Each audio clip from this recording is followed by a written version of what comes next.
Welcome to day 7 of the 21 days of goals. We are officially a third of the way through on this journey. And I just want to say well done.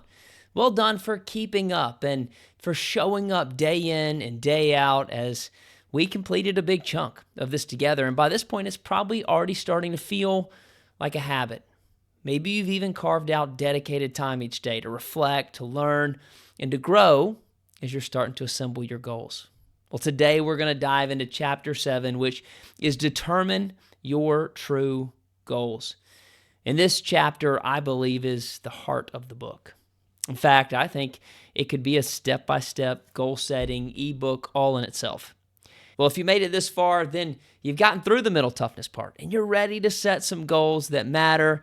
So I think the opening line of this chapter really sets the stage. Here, Tracy says, "There's perhaps no area in life where self-discipline is more important than in setting goals and working towards them every day."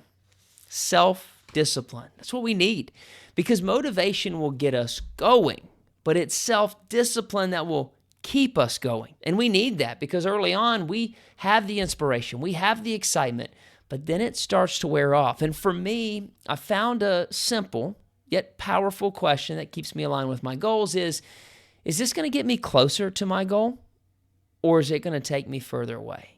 I am constantly asking myself that. And it's not a complicated question, but it works. There have been so many moments when I've been tempted to take a shortcut or to relax on my discipline. But then I stop and ask myself that question, and here's what I think. I think, you know what, a shortcut isn't worth it. Or the convenience isn't worth the long-term cost.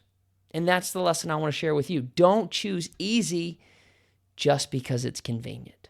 So in this chapter, Tracy introduces us to 2 frameworks. Now, we don't have time in this video to go through both frameworks. So the 7 keys to goal setting is going to be for you to think through. But I want us to talk about the 12 steps to achieving any goal. This is so powerful, and I believe it's practical and actionable and something we're going to revisit as we continue through the book. So let's do a 30,000-foot view of each of these. So number 1, the first step in achieving any goal is start with desire. You got to ask yourself, what is it that I really want? That desire is going to fuel your inspiration, and it's going to keep you going. It's going to get you going and keep you going. Number 2, absolutely believe that it's possible.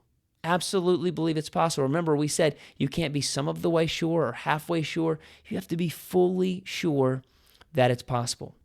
Number 3, write down your goals. Write down your goals. You got to write them down the first time when you set them, and then you got to write them down every single day after that. You got to get in the habit of writing them down so that they're not out of sight and out of mind. I used to do this on an index card that I kept in my pocket. Or I did it one time for a long season on my bathroom mirror so that I'd see it every morning when I get up to get dressed. Now I write them in my planner. It's both convenient and consistent. Every morning when I sit down to fill out my planner, I write those goals down. You got to find a way that works for you, but you got to write them down.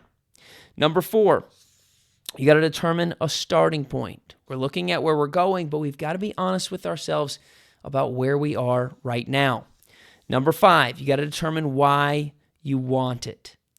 I heard early on that your why has to make you cry. These are going to be the reasons that you're going to get going when the going gets tough. Number 6, set a deadline. Set a deadline. Remember, a goal without a deadline is simply a dream. It's simply a dream. We have to have a time frame that we want to complete this by. Number 7, identify the obstacles in your way. We got a whole day committed to this coming up because there are both external and internal obstacles, and we've got to get good at identifying both of those. Number 8, determine the additional knowledge and skills you'll need. Remember, every goal is going to require you to learn something new, to do something different, to stretch yourself. So you got to figure out, what are you missing that you need to learn? Number 9, determine the people whose help that you're going to need.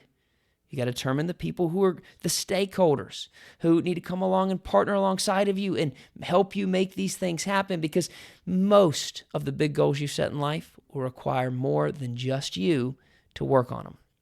Number 10 is you got to make a plan. You got to put it all together. You got to organize your action steps by time and sequence and importance. And you got to have a plan and you got to work that plan.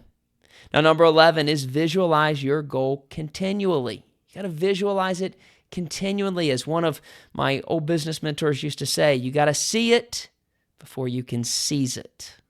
I loved it when he said that, because that's what happens. It starts right here in your mind first before you go after it. So you got to take time every day to picture your goal as if you've already achieved it. And then number 12, never give up. Never give up. Challenges are going to come. Motivation is going to fade. Those are two things that are absolutely going to happen. So go ahead and make up your mind. Make up your mind to be persistent. Make up your mind to determine to overcome whatever happens. Because if you make the decision now, you won't have to make it then. And you're way more equipped to make it in this moment. And those are the 12 steps: practical, clear, and actionable. And I believe if you follow them, you're on your way to achieving what matters most. One of the ways you could think about this is your goal is like a puzzle. You got a clear image on the box when you put a puzzle together. It's a vision of what the puzzle is going to look like when it's completed. But then you open the box and every piece represents an action step, a skill, a milestone. They're all scattered around that bottom of the box. And when you start, it can feel overwhelming because there are so many pieces. But if you stay focused and you keep placing one piece in at a time and you trust the process, eventually the image is going to take shape. Now, you might get frustrated. You might have a piece that doesn't seem to fit, but instead of giving up, you just adjust, you try again, you keep going. And that's what the 12 steps are there for. They're helping you bring the puzzle to life. They're helping you take the puzzle pieces and put them where they're supposed to go. Now, at the end of this chapter, Brian Tracy gives us a powerful challenge. He says in number 7, make a list right now of 10 goals you'd like to achieve in the next year. 10 goals in the next 12 months. Now, let me be real. This is not easy. I have leaders that struggle with coming up with 5 goals. We're talking about 10, but I believe you can do it. I believe that if you sat down and thought about it, you would know what you would want to achieve in the next year. You could come up with 10 things. And if you get stuck, I want you to start with this question. What's one goal that if you achieved it, it would have the greatest positive impact on your life? That's a good starting point because that'll help you establish your top priority, which we're going to talk more about in an upcoming chapter, but it'll help you fill in some details around getting those 10 goals together. So take some time, maybe 10 or 15 minutes, and write them down. Now, we've covered a lot today, and this chapter is truly, I believe, the core of the book. You might even feel like stopping here because it's so valuable and so much to digest, but I'm going to encourage you, keep going. There's so much more growth ahead. And the next few chapters are going to help us bring insight to how we take this consistent action we've been talking about. Now, you're doing great and you're showing up. So let's keep that going tomorrow. I want you to show up for chapter 8. Trust me, you are not going to want to miss it. I'll see you then.